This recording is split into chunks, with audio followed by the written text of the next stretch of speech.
ചിന്തിക്കണം.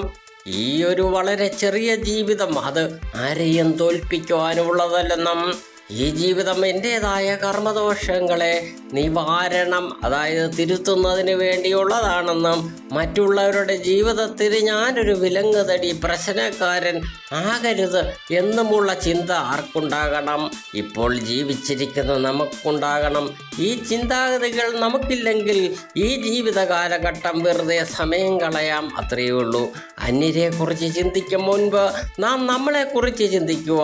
നമ്മളിൽ എത്രത്തോളമാണ് തിന്മകൾ, അതിൻ്റെ ആഴം അത് കാണുകയും അതിനൊരു പരിഹാരം കണ്ടെത്തുകയും ഈ ജീവിതത്തിൻ്റെ ആകെ ലക്ഷ്യമെന്നത് അതിന് പകരം വേറെ എവിടെയൊക്കെയോ കയറിയിറങ്ങി വെറുതെ സമയം കളയുന്നത് മാത്രമാകരുത്. നമ്മുടെ ഈ ജീവിതം എന്നത് അത് വിലയുള്ളതാണ്. ഈ ജീവിത സമയങ്ങൾക്ക്